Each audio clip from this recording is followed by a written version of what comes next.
welcome back to Open Remote. So our last guest is a Brooklyn Boricua whose poems are an exploration of her life. She writes about feminism, body positivity, sex, love, mental illness, and education through an intersectional lens.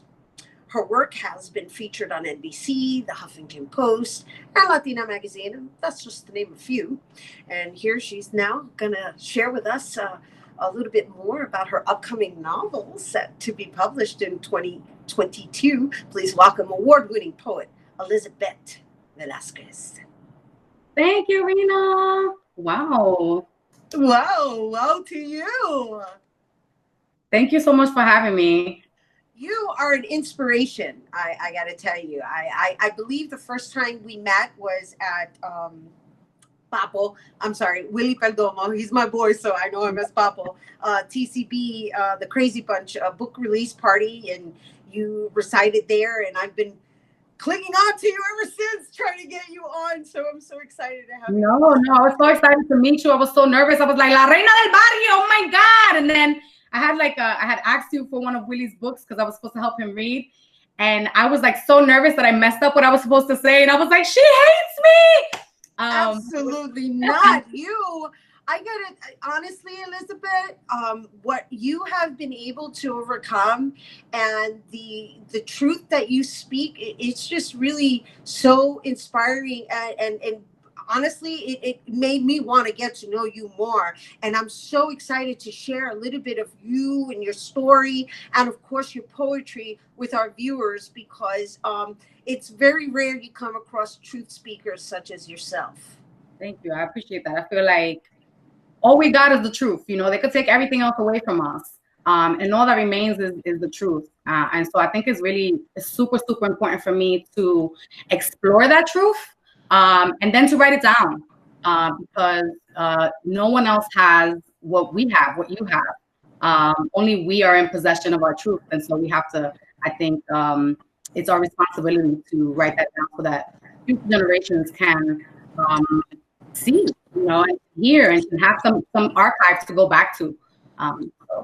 Yeah, but you also write with bravery.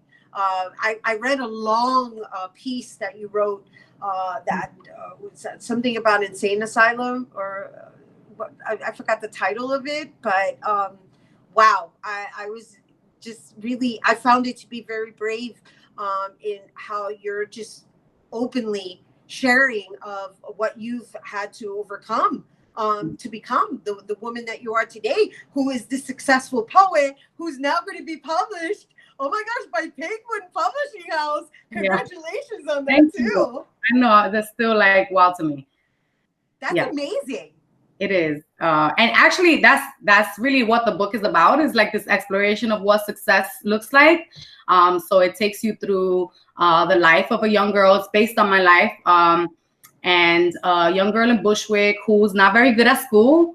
But, you know, the way that the educational system is framed and still framed is that if you're not good at school, you can't be successful. And so, you know, back in the 90s, growing up in Bushwick with the war on drugs, it was kind of like, what does success mean if I don't go to school? What does making it mean if I don't graduate? And so that the novel kind of takes us through that journey of exploration of what success is or isn't. And knowledge, for that matter, right? Because there's book knowledge and there's street knowledge. Right. And I feel like for a long time, I was very knowledgeable in matters of the hood, or like, in other words, in matters of survival, because you had to be. You had to know what was going to kill you if you wanted to survive. Right. And so a lot of us in the hood were real, like super intellectual, but hood intellectual. But that was heavily discounted in many, many, many places. And so I kind of, with this book, I kind of want to bring that back, right? Like, you know, just because I graduate doesn't mean that I'm not a smart person. Well, there you go, right? And the reason I can relate to you is because I'm a barrio girl. You know, I come from a barrio. I come from my own hood. And I'm saying this because there is a certain street knowledge that you have to pretty much get really smart about if you want to survive. And the truth is a lot of people who are street smart are very smart, and they just need a way to figure out how to convert it into society's way of communicating. But you know what's funny about that too, and what I find so interesting is that when I got older and I started to kind of get in these circles, these intellectual circles, these academic circles, I realized that a lot of academia is based on the stories of the hood, you know? Right. And so the hood is teaching academia, and academia is not giving the hood credit, you know? Right. So it's so interesting to me that the same people who are, and we see it now with the essential workers, right? Right. Like Exactly. the world would example. stop, right? The world would absolutely stop, but the value that we give is completely just skewed. The value is skewed, and so I'm trying to take some of that power back. I think with this book, and I'm really trying to have these conversations about what we view as successful, what we view as educated, what we view as well-spoken, and what we view as mental wellness too, because that is your primary topic, and that is what really puts you ahead of the game, because you've been, you know, we could say you can pretty much identify yourself as a mental specialist based on what you've had to overcome. Yeah. I grew up in a household where everyone was diagnosed with a mental illness, but we didn't talk about that. So I didn't know that that was even a thing. It was just, you know, who we were. And it is part of our identity, right? But for a long time, I was taught to be ashamed of that. And so I didn't talk about it because of what I thought the perception would be.